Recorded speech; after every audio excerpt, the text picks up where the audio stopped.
Hey guys, I'm at the Pinellas Heritage Village and we're checking out all the historical buildings from around the county. This is a free exhibit in Largo, Florida, just west of Tampa, Florida. Let's check it out.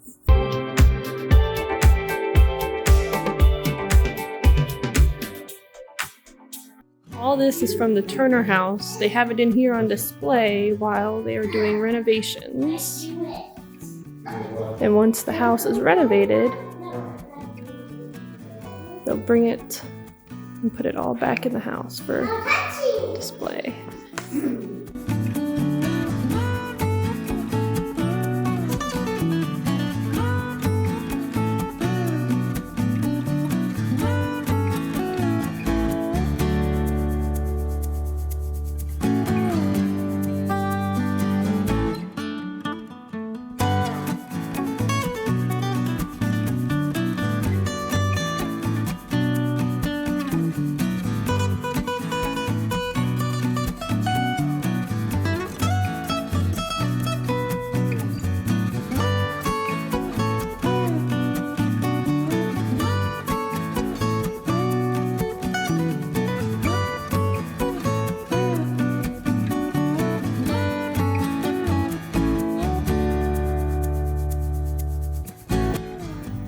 Okay, this is the Pinellas room.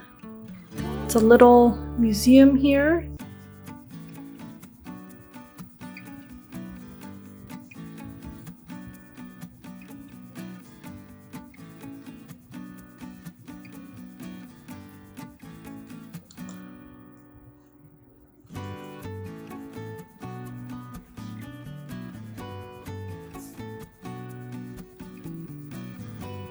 All this is history and stuff out of Pinellas County, Florida, which is in the Tampa area, technically just west of Tampa, right near the beach, just south of Clearwater Beach.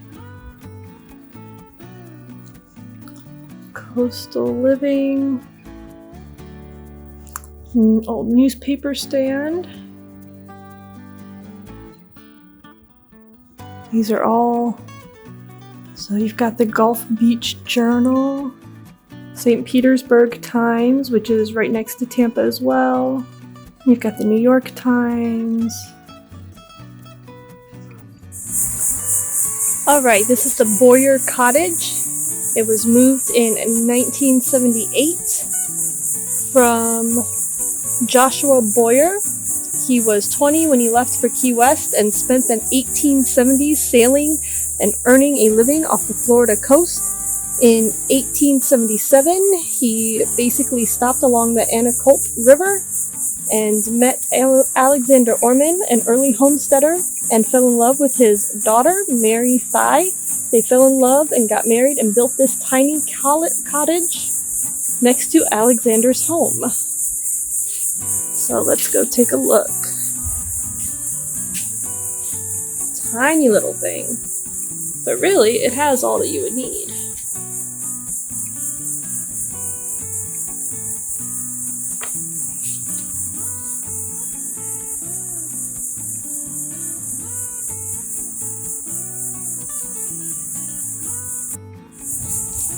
This ahead of us is the Williams Park Bandstand.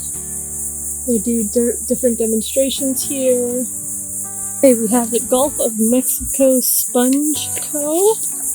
This building was built in the 1930s and moved here in 2014, I believe is what it said.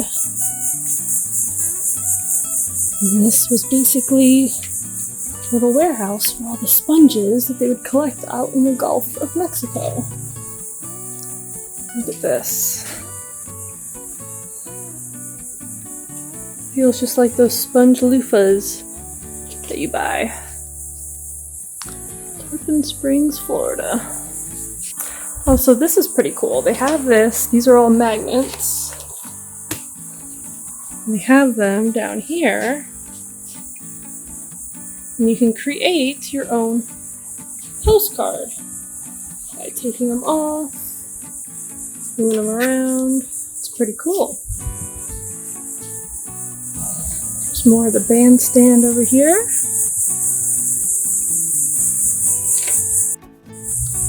Alright, this is the Harris School. It was built in 1912, and this is a replica that was made in 1987. Let's go take a look. Alright, we've got the whole place to ourselves. This is a pretty nice classroom for the time in rural Florida. Nice and bright with big windows.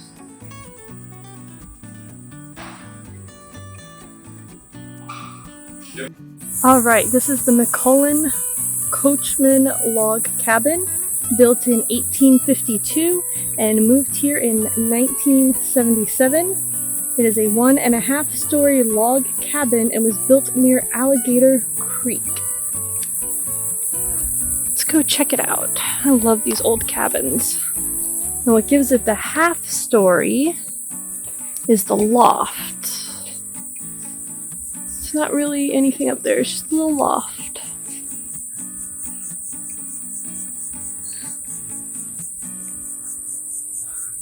Instead of Captain James P. and Elizabeth Campbell McCullen. Oldest log cabin in Pinellas County, Florida, 1852. We'll just ignore that they say Cracker Barrel on the rocking chairs. Pretend. Right, guys? We will just pretend. Alright, let's take a look. Oh, bedroom. We've got one bed over here, baby cradle, a couple of dressers, and then what would probably be mom and dad's bed over here. And this would be your little living area and fireplace, so for heating on the very rare nights that you need it here in Florida.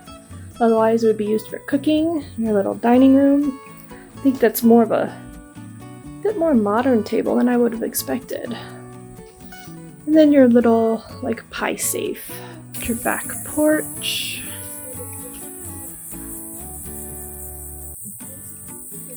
Let's go check out what this is over here. It looks like where they would do laundry. It's set up. It's one of the little kids' activities. Laundry day. Soap, scrub the tub. Rinse and wring all your things. Take a pin and hang it on the line. It's dry in the sunshine. Little water thing there.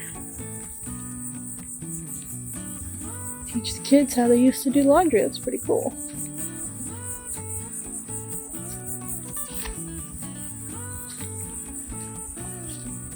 The Union Academy building, they call it the Hand-Me-Down School. They believe that this building was originally a World War I barrack that was then transitioned into a school. You can see the walls and the structure are very plain, very minimal.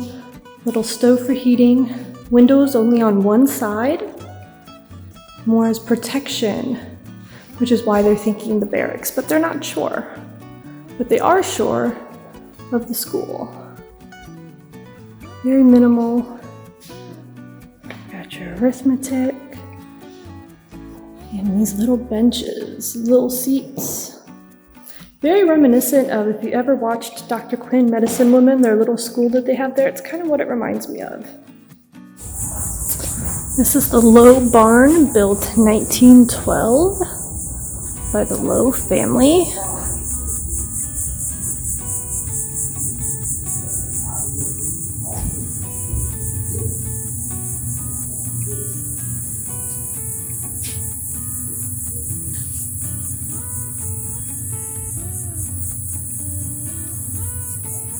Okay, we've got the little firehouse, fire bell, fire engine, and a little hands-on activity for the kids over here. Join in the bucket brigade. Form a line from the water tub to the burning building. One closest to the water tub dips a small bucket, filling it half full, and keep passing it down the line. Right next to this fire station is this big tree, and just like over at the botanical garden, they have this fern hanging from the tree. And then they've got little bamboo garden back there as well. You can picnic here. They have this rusted down old car here. Left it pretty much right where it was. They have it fenced off, and it's very appropriately right behind the service station. What's interesting about this service station and village garage is to get to it, you have to go through the general store up here.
Look at that old beast of a cash register. Oh my.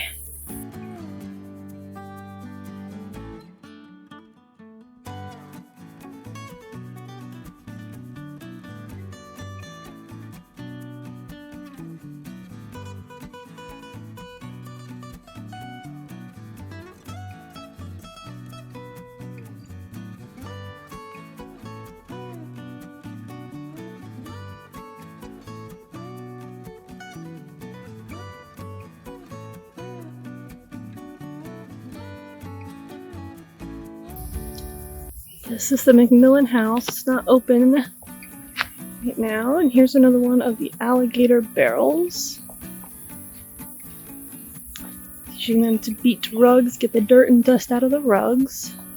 Now we have the Walshingham House. Also currently not open. And down at the end of the row here we have the Turner House that they're waiting for donations to renovate. They're doing it a little bit at a time. They said at the rate they're going, it's going to be about 2 to 3 years before it's open and all the stuff from the museum can be put back in its place. Let's take a look at the map, give you a general idea of where we're at. We are here.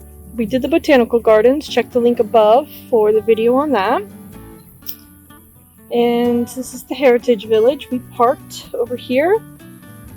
We've walked pretty much all of this. I think there's only a few more things I gotta get for the video for you guys. Check out this train and train depot. We're heading in here next. Okay, we're now at the Sulphur Springs Depot. And they have several of these little old fruit wagons around and benches for presentations that they do up here. Let's go take a look. Okay, let's check out the depot. Little waiting bench. Got an old Navy uniform. I love these old lanterns. I have one of them at home. Beautiful blue. Old luggage. And steam trunks. And oh look, we can head down here.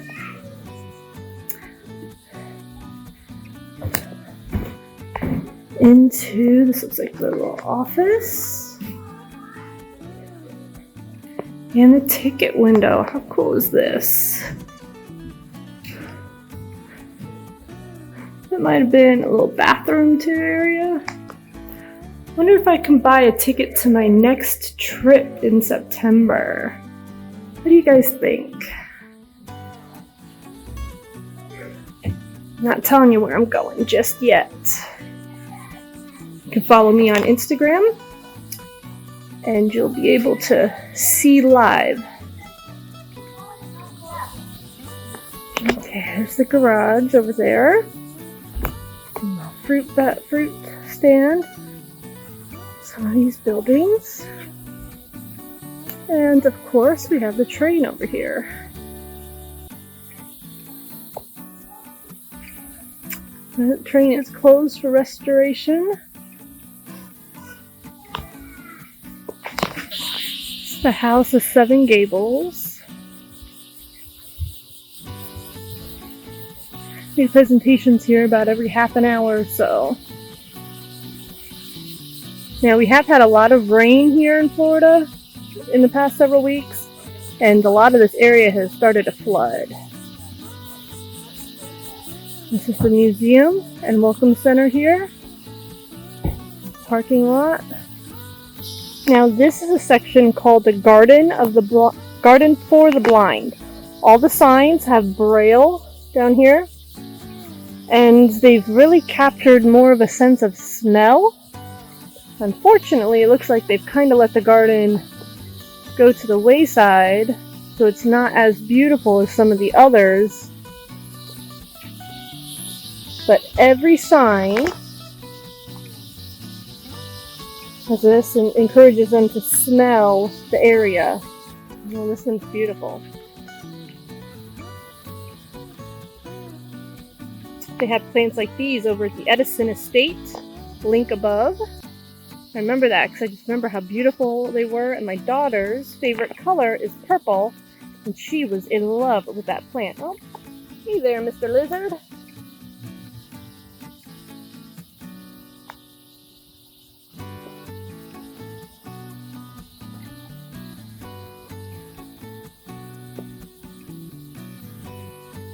You can smell all the herbs and everything, and then we've got a little seated area here.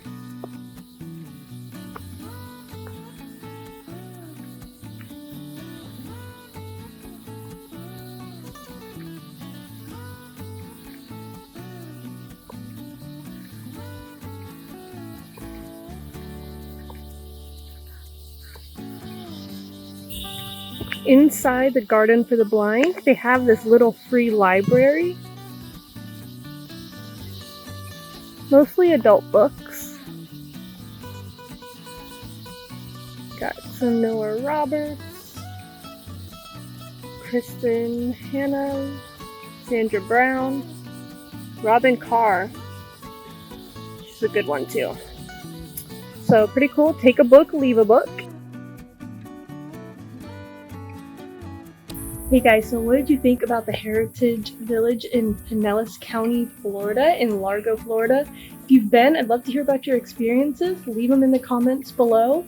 If you haven't been, definitely put it on your bucket list. It's free and it's a great activity for the kids. They have lots of hands-on stuff for them to interact and really get in on the action. If you haven't already, subscribe down below, hit the thumbs up, hit the bell icon so that you get notified. We have more videos from around the area, Largo, Clearwater, Florida area. Check the videos that are coming up. Check the playlist that's on your screen now that's full of videos of Florida and the Clearwater area. And I'll look forward to seeing you in the next video.